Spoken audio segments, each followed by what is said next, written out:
What's going on, guys? Welcome back to the channel. In today's video, I want to share with you what you can expect that first week when you quit. Now, this is based off of my experience. I've quit 5 times. The 5th time I was successful, but the other 4, I made it as far as 10 days. So I know what to expect during that first week. And I was a very heavy smoker. So my withdrawal symptoms were a lot worse than what yours may be. But at least with this video, you'll be fully prepared on what to expect when you quit during that first week. We'll break it down day by day so you have a structured timeline. Now, day 1, I didn't really notice too many withdrawal symptoms. Insomnia, not yet. Irritability, a little. Lack of appetite, I was able to eat. But I think this is because I smoked so much the day before, knowing I was going to quit, and my body still had enough THC in the endocannabinoid system in our brain, and that's how I was able to alleviate those withdrawal symptoms. The first day, what you will have are cravings, horrible cravings, triggers going off all the time, because your brain is breaking its routine that it's so used to. So it starts to ask, is it time to smoke now? What about now? How about now? You have to push through. If the cravings become too intense, you can use CBD as a crutch to support the addiction until you make it to day 30 and can give that up altogether. It's a lot easier to quit CBD than it is smoking. And I noticed from my experience, the CBD does feed the cravings in a way that it makes them go away. The CBD does not give a stoned effect. It makes you feel more just very calm and mellow, like if you smoked without having smoked. There's not a perfect solution. Cravings will be there. Day 2, this is when your withdrawal symptoms start to kick in. At least in my experience, this is when everything started to hit. It's like if you drank a cup of coffee. You're really wired, but you don't want to feel that way. You're too awake, too alert, and it's not something that you're used to. Your lack of appetite is going to kick in. Food is going to taste like cardboard. Your stomach's going to hurt when you eat, but you're going to feel really hungry because you're not eating much. And what happens is you have to push through. There is not a solution for the lack of appetite. I can say by day 5, it gets better. You'll eat a little bit more every day after day 5, and that's going to help you to feel better as you're eating more food. Now, the second day, you will start to have insomnia. You'll wake up in the middle of the night, maybe once, twice. I recommend melatonin. The worst is to come on day 3 and day 4. I'll cover these days together since they're basically the same. You're going to have irritability. You might yell at inanimate objects. Don't recommend that. It doesn't really do anything to help you. I've done it, trust me.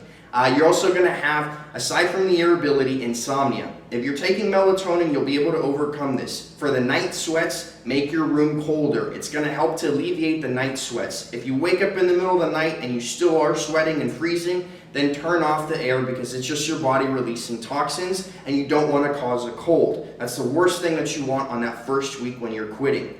So we've covered insomnia, irritability, lack of appetite on day 3 and day 4 are at their absolute worst. It is not fun whatsoever. Your cravings, you're used to them because day 1 was already at the worst and now they might slowly start to improve. When I'm talking about improvement, I mean a 1% reduction. If your cravings were at 100% on day 1, now they might be at 98% on day 3, day 4.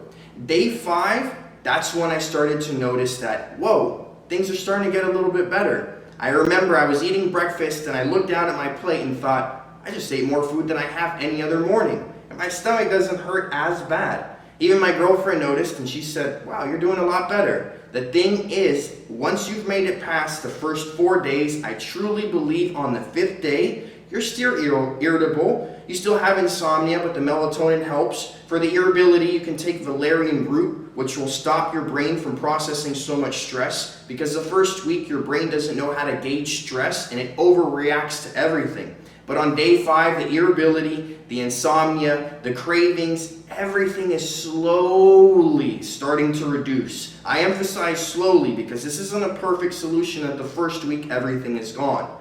By the first 90 days, that's on the 90th day when you can look back and say, whoa, what a transformation. The first week, that's when you get hit with these withdrawals like a bag of bricks. Now, day 6 and day 7, everything's improving. You're not happy, but you're not as irritable. You're just going through the emotions as you feel kind of numb. At least for me, I felt numb, wouldn't want to talk much, was more quiet. I can't really show the expressions now because I've been feeling very happy and lively. And that's because the improvements come slowly, so you have to keep pushing through. Once you make it past to day 7, treat yourself. Make it a memorable treat that you give yourself as a reward for having made it to your first milestone of 1 week completed. This is going to cause in your brain to make this as a memorable experience, and it's going to cause a chain. It's going to think, wow, we made it 1 week. So that when you're tempted to go and smoke on day 10, your brain's going to kick in with fear of loss and say, you know what, we don't want to lose that chain that we already have because we've already made it past a week, and if we smoke now, we're going to go back to day 0, and we don't want that. Which is why I recommend that you go on a calendar and you mark each day with an X as you continue progressing through your week. And then as you make it to day 7 and you've accomplished that first week, take out your family and go to a nice restaurant. Enjoy a good meal. Socialize with friends in a nightclub if that's the type of environment that won't trigger you. These are recommendations because your brain, what's going to happen is it's going to add it into its things that it has. This chain of progress is something that it has. And your brain is programmed to care about what it has, not what it can potentially gain. Your brain cares about its house, not potentially making money by working a hard job, but you'll work that hard job to not lose your house. Your brain is so much more programmed by fear of loss than hope to gain. So we use the psychological effect, breaking the chain, so that we add this chain of progress into what we have, which will reinforce our being to want to continue to make this progress and not lose it once we're tempted for relapsing.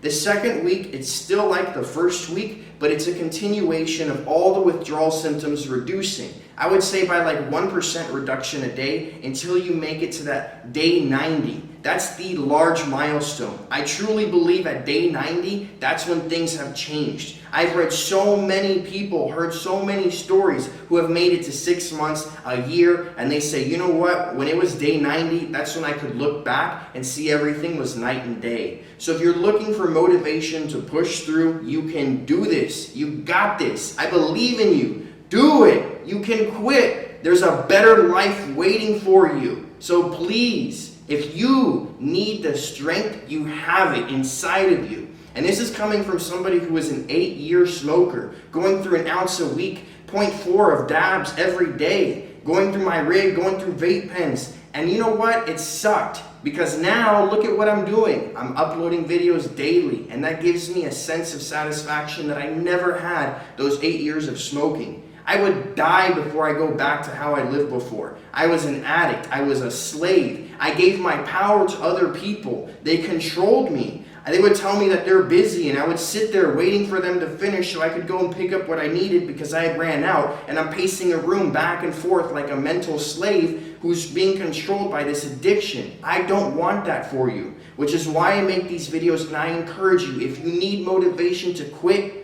do it because you can. And this is coming from somebody who thought that they would never be able to quit. And I have, and I'll never go back. And now I know I will always be an addict because I have such deep-rooted memories and habits in my brain that I cannot be around people who smoke. I have to be so protective of my sphere of influence now. But that's okay because I'm living a better life and it's worth it.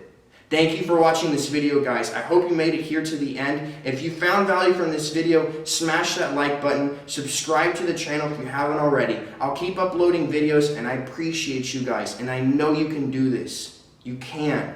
Have a great day.